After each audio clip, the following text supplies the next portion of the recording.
I am mechanical bullet Jackie. I am assistant mechanic Nicholas. நெக்லஸோ என் வண்டியில ஒரு பிரச்சனை வந்து சரி பண்ணி கொடுங்க. டேய் வண்டி என்ன ஃபேமிலியாடா பிரச்சனை பண்ண?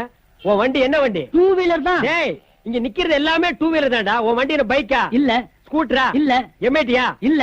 அதையெல்லாம் விட பெரிய வண்டி. அதையெல்லாம் விட டூ வீலர்ல பெரிய வண்டி ரோடு போடுற இன்ஜின் தான்டா இருக்கு. அதுவும் இல்ல. அதுவும் இல்லையா? எதுவா இருந்தா நமக்கு என்ன? பெரிய வண்டிங்கிறான் நம்ப கிடைக்கும்ல? அப்படிங்கிற? ஆமா. போய் எக்யூப்மெண்ட்ஸ் எல்லாம் எடுத்து வா. சரி உன் வண்டி காட்டு. இதோ. டேய் இது மாட்டு வண்டிடா. மாட்டு வண்டியா இருந்தானே குதிரை வண்டியா இருந்தானே இதுக்கும் 2 சக்கரம் தானே இருக்கு. அதனால இதுவும் டூ வீலர் தான். ஓ ரூல்ஸ் அண்ட் ரெகுலேஷன் நீ அப்படி வர்றியா? சரி உன் வண்டியில என்ன ப்ராப்ளம்? என் மாட்டுக்கு லாடம் கட்டணும். பாத்தியா என்ன மாட்டுக்கு லாடம் கட்ட சொல்றான்டா. யோ லாடம்லாம் கட்ட மாட்டார் போயா. அதெல்லாம் தெரியாது கட்டி தான் தீரணும். யோ எனக்கு லாடம் கட்ட தெரியாதியா? கட்டி தான் தீரணும்ன்ற. அட லாடம் கட்ட தெரியாது. இந்த கதையெல்லாம் கிட்ட வேணாம். நான் கன்சூமர் கோர்ட்டுக்கு போக வேண்டி வரும். யோ கோர்ட்டுக்கு எல்லாம் போகாதயா, எனக்கு லாடம் கட்ட தெரியாதியா? கட்டுங்க ஐயா. டேய் சொல்றா. யோ போயா. கட்டி தான்